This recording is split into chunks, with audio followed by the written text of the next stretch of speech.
आप सबका स्वागत है। मैं Vivek Bindra, motivation speaker, leadership consultant और बिजनेस कोच। आज बिहार की बात करने आया हूं। आज का विषय थोड़ा गंभीर है। गंभीर इसलिए है क्योंकि सबसे बड़ी ग्रोथ वही होती है जहां पे सबसे ज्यादा कमजोरियां दिखाई पड़ती हों। देश के अंदर सबसे बड़ी ग्रोथ वही होगी जहां ग्रोथ का सबसे बड़ा गैप बाकी बचा हो। बिहार एक ऐसा राज्य है जहां ग्रोथ का सबसे बड़ा गैप है, जहां पे ग्रोथ की निश्चित रूप से बहुत तेजी से बहुत ज्यादा आवश्यकता है। मेरी जिम्मेदारी बनती है कि मैं उसको केस स्टडी के रूप में आपके सामने प्रेजेंट करूं। 7 बातें बताऊंगा क्यों बिहार इतना पीछे रह गया और क्या किया जाए ताकि बिहार आगे बढ़ सके। देखिए, सबसे पहले तो समझिए, जो हमारे 32-33 राज्य आज हमारे देश के अंदर, यूनियन टेरिटरी मिला करके 33-34, इनके अंदर बिहार का जो पर कैपिटा इनकम है वो लोएस्ट है। क्यों है ऐसा? 31,000 रुपए के आसपास सालाना इनकम है एक व्यक्ति की बिहार के अंदर। ऐसा क्यों है? क्या कारण है कि आज एवरेज इनकम बिहार की इतनी नीचे चली गई है?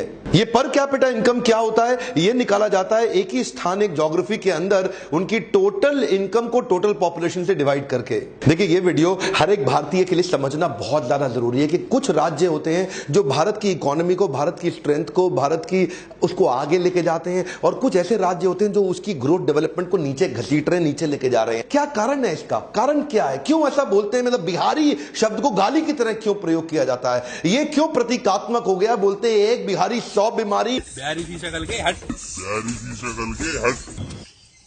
अरे, जब विदेशों की तो आप बहुत बात करते हैं आज हमारे देश में बैठ के कि जी हमारे साथ डिस्क्रिमिनेशन हो रहा है, भेदभाव हो रहा है अमेरिका यूरोप के अंदर, लेकिन अपने ही लोगों का, अपने ही साथ में अपने ही प्रेमी पड़ोसियों का आप भेदभाव करते भी हैं, उनका मजाक भी बनाते हैं। ये कारण क्या है? पर देखिए, फ्रूट्स तब तक नहीं मिलेंगे जब तक रूट्स ठीक नहीं होंगे। आज रूट्स की बात करता हूं। इच्छा तो रहता है कि बहुत डिटेल में आपको एनालिसिस दूं, पर वीडियो लंबा होता है। मेरा पहला पॉइंट लीजिए, ज्योग्राफिकल डिसएडवांटेज। एक तो ये एक लैंड लॉक स्टेट है। लैंड लॉक स्टेट होने के कारण इसके पास एक इंटरनेशनल ज्योग्राफिक लोकेशन का एडवांटेज नहीं है, जिसको क्या बोलते हैं आप, एक या तो देखो कोस्टल रीजन में होता। अब कोस्टल रीजन के अंदर सबसे पॉपुलर स्टेट हमारे देश में गुजरात और महाराष्ट्र है, जहां से इंटरनेशनल बिजनेस बहुत तेजी से सी के थ्रू, पोर्ट्स के थ्रू, बड़े पॉपुलर पोर्ट्स हैं उनके। इसके बाद सदर्न स्टेट्स में भी है, जैसे कर्नाटका, केरला, आंध्रा, तमिलनाडु। लेकिन बिहार को पूरी तरह से लॉक कर दिया। अगर खुलता भी है इंटरनेशनल साइड में, ओपनिंग भी है, तो वो नेपाल पे है। हाँ, हम तो डूबेंगे सनम,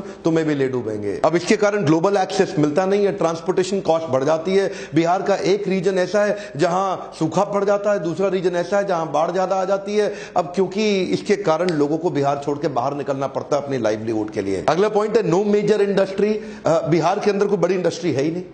कोई बड़ी इंडस्ट्री अभी भी ब्लू चिप कंपनी के अंदर, हिंदुस्तान यूनिलीवर के अलावा बड़ी कंपनी इस समय बहुत ज्यादा इन्वेस्टमेंट बिहार में करना ही नहीं चाहती। आप समझिए बात को कि बंगाल से, उत्तर प्रदेश से, मध्य प्रदेश से ट्रक भर भर के माल आता है, लेकिन वो ट्रक वापस खाली जाता है। कम ऑन, वापस खाली जाता है। यहां से, बिहार से कुछ बाहर नहीं जा रहा। बिहार बाहर से माल ले रहा है, दे नहीं रहा कुछ भी। पहले शुगर मिल्स और फर्टिलाइजर्स के प्लांट्स हुआ करते थे। इकोसिस्टम कमजोर होने से कंपनीज ने लॉसेस करना शुरू किया, वो भी बंद हो गई। लोग बाहर जाने लगे छोड़ के। नहले पे दहला तो तब हो गया कि जब झारखंड बिहार से अलग हुआ। जैसे ही झारखंड बिहार से अलग हुआ, मिनरल रिच कंपनी, सारे बड़े कॉर्पोरेट, जितनी भी माइनिंग होनी थी, सब झारखंड में निकल गया। बोकारो हाथ से निकल गया, टाटा नगर, जमशेदपुर हाथ से निकल गया। अब तो कुछ मिनरल भी नहीं बचा बिहार के, तो बिहार बेचारा दब गया। तीसरा पॉइंट है फ्रेट इक्वलाइजेशन पॉलिसी। ये 1950 के दशक में आया था और 1990 के दशक तक रहा। फ्रेट इक्वलाइजेशन पॉलिसी के हिसाब से, तो अब उस समय झारखंड बिहार जब एक ही था ना, तो जितना भी मिनरल निकलता था उसको ट्रांसपोर्ट करके अपने स्टेट में लाने के लिए सेंट्रल गवर्नमेंट ट्रांसपोर्टेशन पर सब्सिडी देती थी। तो बड़ी कंपनी, इंडस्ट्रियल लोकेशन और कोस्टल ट्रेड हब वहीं रह के अपनी कंपनी रन करते थे, वहीं अपने मैन्युफैक्चरिंग सेटअप, वहीं अपना सारा काम लगाते थे। और मिनरल उठा करके, जो मिनरल रिच प्रदेश था जिसको बोलते हैं बिहार, जब झारखंड भी एक ही था, तो यहां से मिनरल उठाया और वहीं ले गए। अरे भाई, करना क्या चाहिए था? इनको इंसेंटिव देना चाहिए था कि तुम बिहार में ही अपनी कंपनी सेट करो। पर ये क्या करते थे? इनको ट्रांसपोर्टेशन के ऊपर दे दिया इंसेंटिव कि उठाओ माल, बिहार से लेके बाहर निकल लो। सब आए, माल उठाया बिहार से, उठा के लेके सब बाहर निकल गए। अब बिहार का माल लेके सब चले गए बाहर। अगर वहीं फैक्ट्रियां लगा दी होती तो बिहार में आ जाती एम्प्लॉयबिलिटी। इधर का ना कल्चर बदल जाता। यहां पे एजुकेशन और एम्प्लॉयबिलिटी दोनों कम रही, इसीलिए इनकी नेशनल अर्निंग के मुकाबले बिहार की अर्निंग बहुत कम रह गई। मिनरल रिच स्टेट होने का कॉम्पिटिटिव एडवांटेज होते हुए भी इसको 1993 तक लूटा गया है। चौथा मेरा पॉइंट है, frog in the pond think it's an ocean. इसे क्या बोलते हैं? इसे बोलते हैं कुएं का मेंढक। जो कुएं का मेंढक है ना, वो उस कुएं को समुद्र समझता है। तो जो बिहार का आदमी है ना, वो सिविल सर्विसेज को ही सब कुछ समझता है। उसके लिए जिंदगी सिविल सर्विसेज ही है सब कुछ। IAS IPS IFS बन जाऊं, सरकारी नौकरी मिल जाए, रेट लिस्ट तय कर दिया, तेरी सरकारी नौकरी, तेरे को दहेज में इतना पैसा मिलेगा। इनको क्या लगता है, सरकारी नौकरी मिल गई, IAS ऑफिसर बन गया, ये टेबल के ऊपर तो लेगा, नीचे से भी लेगा। और क्या सोचते, ये एक्चुअली बिहार में ना कल्चर बन गया। ये देखते थे अपने आसपास, ये देखो ये बाबू है, IAS अफसर है, बिजली तो आ नहीं रही है, लेकिन सरकारी जनरेटर पे इसके घर में 24 घंटा बिजली रहती है। तो एक एस्पिरेशन सोशल प्रूफ के साथ बनता चला गया पूरे प्रदेश के अंदर। अच्छा, क्रेज इतना ज्यादा हो गया सिविल सर्विसेज का कि अब अगर कोई व्यापार करने निकले भी ना, तो वो क्या बोलते हैं, ए चौबे जी छब्बे बनने निकले, दूबे बन के लौटे। दैनिक भास्कर का मैं एक आर्टिकल पढ़ रहा था, क्या कहते हैं, पॉपुलरली बिहार के अंदर रेट लिस्ट तय कर दी गई है। IAS अफसर है, इतने का दहेज मिलेगा। IAS अफसर को 1 से 3 करोड़ का दहेज मिल जाता है। IPS को 80 लाख से 2 करोड़, IRS IFS को 50 से 80 लाख मिलेगा, थोड़ा कम मिलता है बेचारों को। इंजीनियर PSU PCS ऑफिसर बन जाए, 40 से 80 लाख मिलेगा। एक्चुअली इसमें जात पे भी डिपेंड करता है, ऊंची जात को 80 लाख, नीची जात को 40 लाख। बैंक PO दरोगा स्टेशन मास्टर 15-20 लाख ले लेगा। सरकारी पियोन भी खाली हाथ नहीं जाएगा, वो भी 5 लाख रुपए तो निकाल लेगा दहेज के। ये क्या हो गया, ये सरकारी नौकरी ही सब कुछ है। एक बिहारी आदमी के लिए वो क्या कहते हैं, कहीं सूखा कहीं बाढ़, ना मिले नौकरी ना व्यापार, तो सरकारी नौकरी सब कुछ है। अभी बिहार को मैं और समझ ही रहा था कि इतने में किसी ने मुझे डाउरी कैलकुलेटर भी दिखा दिया। उसमें अपनी उम्र लिखो, कास्ट लिखो, क्या हो तुम, और उसके बाद लिखो प्रोफेशन कैसा है, मंथली सैलरी कितनी है, कहां पे काम कर रहा है, दिखने में कैसा, गोरा चिट्टा काला, हाइट कितनी है, पहली शादी है कि दूसरी शादी है, माता पिता क्या करते हैं। इससे क्या होगा, आपका डाउरी कैलकुलेटर निकल के आ गया कि कितना दहेज मिलेगा। इन्हीं चीजों ने मार दिया है हमारे देश को। आज भी हमारे देश में ऐसे संस्कार है कि दहेज की कमाई पे लाड टपकती है कि तेरे को कितना मिला, मेरे को कितना मिला, गाड़ी कौन सी आई। मेरा 5वां पॉइंट है, Bihar is famous for caste politics. Caste politics का मतलब क्या हुआ, इधर कास्ट पॉलिटिक्स ज्यादा चलती है, डेवलपमेंट पॉलिटिक्स कम चलती है। अच्छा देखो, हर चीज के फायदे नुकसान भी होते हैं। कास्ट पॉलिटिक्स का कुछ फायदा तो है। फायदा यह है कि पहले यहां पे जो ऊंची कास्ट होती थी वो नीचे वालों को बहुत दबाते थे पैसे से। अब वो उनको पैसे से दबाते थे, तो ये सोचे कि हम लोग जो है ना, सत्ता की पावर से, पॉलिटिक्स की पावर से अपने आप को खड़े करें, हमारे पास पैसा नहीं है। तो ये छोटी छोटी कास्ट के लोग इकट्ठे हुए और इन लोगों ने अपने आप को ऊंची जात के लोगों के सामने अपने आप को ताकत से खड़ा किया। तो कुछ फायदा होता है, निश्चित रूप से होता है। पर जब 91 के बाद लिबरलाइजेशन आया ना देश के अंदर, उस समय बाकी सारे राज्य सोच रहे थे कि हमारे को इंटरनेशनल फंडिंग मिले, अपने फॉरेन इन्वेस्टमेंट्स आ जाएं, अपने लिबरलाइजेशन का फायदा उठाएं, धंधा व्यापार बड़े करें। और ये लोग कास्ट के चक्कर में फंसे रह गए। यहां पे ग्रोथ पॉलिटिक्स हुई नहीं, यहां पे डेवलपमेंट पॉलिटिक्स की बात नहीं हुई। आज मैं किसी को ठेस नहीं पहुंचाना चाहता, पर कुछ डेटा बताऊंगा। ये सब कास्ट के चक्कर में बिहार एक अनस्टेबल गवर्नमेंट की तरह रह गई। 70 सालों में 40 बार तो सत्ता बदली, 23 अलग अलग मुख्यमंत्री आए 70 साल के अंदर। एक मुख्यमंत्री को एवरेज 1.5 साल से ज्यादा मिला नहीं। यहां पे बात केवल जात पात की होती रह गई, डेवलपमेंट हुआ नहीं। एक्चुअली क्या सोचना चाहिए कि केवल मेरी कास्ट नहीं, अगर पूरे राज्य में खुशहाली आएगी तो फायदा सबका होगा। गोल्डन स्टेटमेंट को पकड़ लीजिए, अगर खुशहाली आएगी तो फायदा सबका होगा। जब पूरा बिहार ग्रो करेगा तभी फायदा होगा। उसको बोलते हैं इंक्लूसिव ग्रोथ। अगला पॉइंट है population growth rate and literacy growth rate. क्या मतलब हुआ इसका, यहां का जो पॉपुलेशन ग्रोथ रेट और लिटरेसी ग्रोथ रेट है, ये आपस में मिसमैच कर रहा है। लिटरेसी बढ़ नहीं रही है, फर्टिलिटी रेट सबसे ज्यादा है। फर्टिलिटी रेट का मतलब है एक मां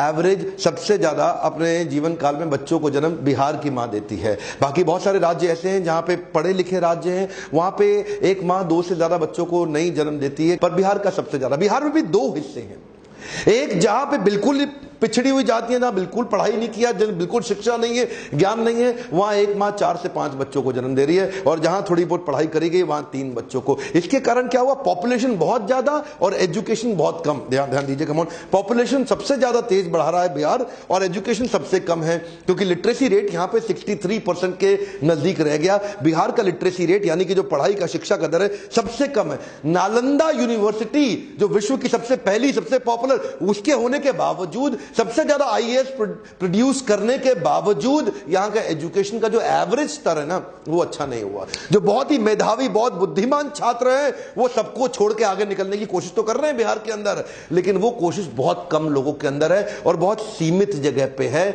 उसके नए एवेन्यूज नहीं खोले जा रहे। अगला मेरा पॉइंट है education and employability is directly proportionate to earnings. इसका क्या अर्थ हुआ, समझिए बात को। पॉपुलेशन से असर आता है एजुकेशन पे, एजुकेशन से असर आता है एम्प्लॉयबिलिटी पे। अब क्योंकि पॉपुलेशन बहुत ज्यादा है तो एजुकेशन उतनी हो नहीं पा रही है कवर, और उसके कारण एम्प्लॉयबिलिटी नहीं आ रही, क्योंकि स्किल बिल्डिंग एक्चुअल बिहार के अंदर जितनी होनी चाहिए थी वो हुई नहीं। अब थोड़े से कुछ आंकड़ों को देखते हैं इस पर कैपिटा इनकम के चार्ट को। 1950 से 51 तक बिहार का 204 रुपए था और पूरे देश का 265 था। 2013 तक बिहार बढ़ के 28,000 तक पहुंचा, लेकिन इतने में भारत बढ़ के 75,000 पे पहुंच गया। जिस स्पीड पे पर कैपिटा इनकम बिहार में बढ़ती है उससे कई गुना ज्यादा स्पीड पे ऑल इंडिया एवरेज आगे बढ़ जाती है। उनमें भी कुछ स्टेट्स हैं जो बहुत तेज आगे हैं, जैसे कि गोवा है और यूनियन टेरिटरीज में दिल्ली है। उसके बाद सिक्किम, हरियाणा, केरला, महाराष्ट्र, कर्नाटका। यहां पे एवरेज आदमी की इनकम बहुत अच्छी, लेकिन बिहार में एवरेज इनकम केवल 31,000 रुपया रह गई साल की। सिर्फ समस्या ही नहीं है, बहुत सारी अपॉर्चुनिटीज भी हैं, लेकिन यहां एजुकेशन पे फोकस और एटीट्यूड का बदलाव बहुत जरूरी है बिहार के अंदर। अनिल अग्रवाल तो आप जानते ही है ना, वेदांता ग्रुप के मालिक, केन्स वेदांता, आज one of the top 10 Indian rich people इनकी लिस्ट में इनका नाम आता है। ये बिहार से निकल के आए हैं। रविंद्र कुमार सिन्हा को नहीं जानते आप? SIS सिक्योरिटी इंटेलिजेंस सर्विस, सबसे बड़ी देश की सिक्योरिटी कंपनीज, इनके IPO भी निकले और इनफैक्ट इनकी कंपनी बहुत तेज ग्रो कर गई। बहुत सारे ऐसे व्यापारियों को जरूरत है जो एम्प्लॉयबिलिटी जनरेट करके दे सके। वो मानसिकता से बाहर आना है कि भैया सरकारी, मेरे को तो सरकारी, इस मानसिकता से बाहर निकल के वो सारी बिजनेस और ग्रोथ अपॉर्चुनिटीज प्रोड्यूस करनी है। सबसे ज्यादा ग्रोथ वही होगी, लेकिन मैं वहां ध्यान देना चाहता हूं जहां कोई ध्यान नहीं देना चाहता। इसलिए मैंने बिहार पे केस स्टडी बनाया। क्यों नहीं बिहार, जो पंजाब से आगे हुआ करता था एक समय पे, आज पंजाब 3 गुना ज्यादा इकोनॉमी ग्रो कर गया बिहार के मुकाबले पिछले 40-50 सालों के अंदर। क्यों हुआ ऐसा? आज एवरेज एज के मुकाबले में बिहार में यंगेस्ट पॉपुलेशन है, सबसे ज्यादा यंग पॉपुलेशन पूरे देश की आज बिहार में मानी जाती है। इतना यूथ है, सबसे ज्यादा हार्ड वर्किंग पॉपुलेशन के मामले में बिहार का नाम आता है। बिहार में बहुत सारी अपॉर्चुनिटीज और पॉसिबिलिटीज है, बहुत सारी ग्रोथ की। पहला मेरा आपको केवल ये सुझाव है, अपने होराइजन को बड़ा करें और पॉसिबिलिटीज पे फोकस करें। मैं लीडरशिप फनल ऐसे ही लोगों के लिए बनाने का प्रयास किया जिनको बिजनेस का नॉलेज अंडरस्टैंडिंग नहीं, लेकिन देखते ही देखते 6 महीने में नेक्स्ट लेवल पे जाते हैं। ऐसा नहीं कि मैं आपको कह रहा हूं कि लीडरशिप फनल ही आपके लिए सुझाव है, पर मैं इतना जरूर कहूंगा कि लर्निंग पे फोकस करिए, तभी अर्निंग बढ़ेगी। आपसे अगला प्रश्न पूछना चाहता हूं, किस और राज्य की केस स्टडी आप मुझसे चाहते हैं समझना? नीचे कमेंट बॉक्स में लिखिए। कौन से और स्टेट के ऊपर केस स्टडी बना सकूं? बिहार को आगे लेके जाना न केवल मेरी बल्कि इस देश में हर व्यक्ति की जिम्मेदारी है। बिहार के लोगों तक, हमारे प्यारे भाइयों तक ये वीडियो को पहुंचाइए, ताकि उनके अंदर शायद हो सकता है ये इंस्पिरेशन की चिंगारी जाग जाए। आपका वीडियो शेयर करना बड़ा महत्वपूर्ण है, क्योंकि अगर आप शेयर करेंगे तो लोग वीडियो देखेंगे, क्योंकि आपके शेयर करने में बहुत वैल्यू है। इसलिए इस वीडियो को पूरे बिहार के मेरे सारे भाइयों तक पहुंचाइए, ताकि उनके अंदर इंस्पिरेशन की एक चिंगारी जागे। अगर मेरे एजुकेशन बेस्ड वीडियो से अगर आपकी इतनी सी भी मदद होती है तो लाइक जरूर करा करिए। आपके लाइक से मुझे पता चलता है कि आपको इस प्रकार की वीडियोस पसंद है। मैं सोचता हूं कई प्रकार के लोगों पे वीडियो बनाऊं, गुजराती इस पे बनाऊं, कभी सोचता हूं सिंधी पे बनाऊं, मारवाड़ी पे बनाऊं, कितनी तरह की केस स्टडीज बनाने का मेरा मन करता है। पर एक बात रिक्वेस्ट करूंगा, अपने आसपास हर व्यक्ति से सब्सक्राइब कराइए और कम से कम बिहार के अंदर हर आदमी को बोलिए सब्सक्राइब करने के लिए। बिहार की पॉपुलेशन आज 10 करोड़ की है, one of the largest populated state in the country, जिसकी अगर ग्रोथ हो गई तो पूरा देश बदल जाएगा। मेरे साथ जुड़े रहने के लिए, वापिस आके हर वीडियो को देखने के लिए प्रेम पूर्वक हर बार की तरह फिर से इस बार आप सबका बहुत बहुत धन्यवाद।